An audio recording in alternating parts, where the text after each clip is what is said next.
ओम बुंग बुधाय नमः। सभी श्रद्धालुओं को बुधवार व्रत कथा सुनने का पावन अवसर प्राप्त हुआ है।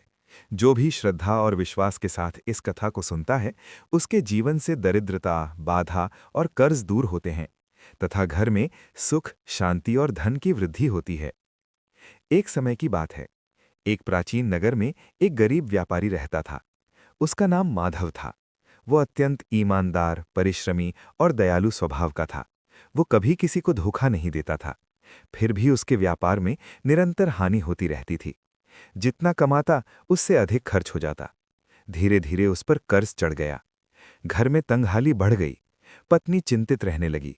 बच्चे कई बार बिना मिठाई और बिना अच्छे भोजन के सो जाते। एक दिन अत्यंत निराश होकर माधव नगर के पुराने मंदिर में गया। वो मंदिर शांत था। वहां दीपक जल रहा था। उसने हाथ जोड़कर नम आंखों के साथ प्रार्थना की, हे प्रभु, मैंने सदैव सत्य का मार्ग अपनाया है, फिर भी मेरे जीवन में इतनी कठिनाई क्यों है? कृपा कर मार्ग दिखाइए। उसी समय वहां बैठे एक वृद्ध पुजारी ने उसे देखा। उन्होंने मधुर स्वर में कहा, बेटा, आज बुधवार है। ये दिन बुध ग्रह के स्वामी बुधदेव को समर्पित है। यदि तुम श्रद्धा, संयम और नियम के साथ प्रत्येक बुधवार व्रत करोगे, हरे मूंग का दान करोगे, दूर्वा अर्पित करोगे और मंत्र जप करोगे, तो तुम्हारे जीवन में परिवर्तन अवश्य आएगा। माधव ने तुरंत संकल्प लिया। अगले बुधवार वो प्रातः ब्रह्म मुहूर्त में जागा। स्नान करके उसने स्वच्छ हरे वस्त्र धारण किए। घर के पूजन स्थान को साफ किया। वहां एक छोटा आसन बिछाया, दीपक जलाया, हरे मूंग, दूर्वा और फल अर्पित किए। शांत मन से बैठकर उसने मंत्र जप प्रारंभ किया। ओम बुंग बुधाय नमः। उसने 108 बार मंत्र जपा। उस दिन उसने केवल फलाहार किया और मन में पूरे दिन प्रभु का स्मरण करता रहा। पहला बुधवार शांति से बीता। किसी विशेष परिवर्तन का अनुभव नहीं हुआ, परंतु उसके मन में एक नया विश्वास जाग गया। दूसरे बुधवार के बाद एक पुराना ग्राहक उसके पास लौटा। उसने कहा, माधव जी, आपकी ईमानदारी याद आ गई। मैं फिर से व्यापार आपके साथ करना चाहता हूं। ये सुनकर माधव के मन में आशा की किरण जगी। तीसरे बुधवार अचानक उसे वर्षों से अटका हुआ धन वापस मिल गया। उसने इसे भगवान की कृपा माना। वो और अधिक निष्ठा से व्रत करने लगा।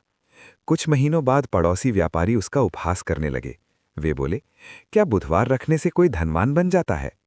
माधव ने शांत स्वर में उत्तर दिया, व्रत हमें अनुशासन, धैर्य और सकारात्मक सोच सिखाता है। जब मन स्थिर होता है, तब बुद्धि सही निर्णय लेती है। इसी बीच एक दिन बड़ी परीक्षा आई। उसका माल लेकर जा रही गाड़ी मार्ग में फंस गई। वर्षा प्रारंभ हो गई। साथ के लोग घबरा गए। माधव ने आंखें बंद की और बुध देव का स्मरण किया। थोड़ी ही देर में वहां कुछ गांव वाले सहायता के लिए आ गए। गाड़ी सुरक्षित निकल आई। व्यापार बच गया।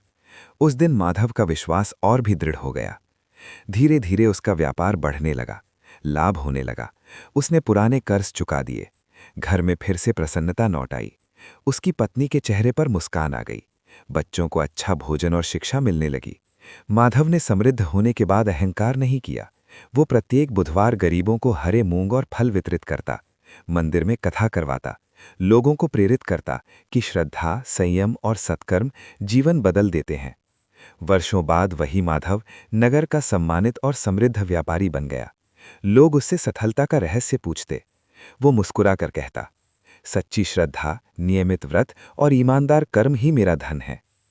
कथा का सार ये है कि जो व्यक्ति बुधवार को श्रद्धा से व्रत करता है, बुध देव का स्मरण करता है, हरी वस्तुओं का दान करता है, संयम रखता है और मधुर वाणी बोलता है, उसके जीवन में धीरे धीरे सकारात्मक परिवर्तन आते हैं। बुद्धि तेज होती है, व्यापार में वृद्धि होती है, कर्ज से मुक्ति मिलती है, परिवार में शांति रहती है। अब सभी श्रद्धालु हाथ जोड़कर प्रार्थना करें, हे बुधदेव, जैसे आपने माधव व्यापारी के जीवन से दरिद्रता दूर की, वैसे ही हमारे जीवन से भी आर्थिक कठिनाइयां दूर करें। हमें सही निर्णय लेने की बुद्धि दें, हमारे कर्मों को पवित्र रखें, हमारे घर में सदैव अन्न, धन और सुख की वृद्धि करें। ओम बुंग बुधाय नमः। ओम बुधदेव महाराज की जय। ये थी पावन बुधवार व्रत कथा। जो श्रद्धा से सुनता है, उसे अवश्य शुभ फल प्राप्त होता है।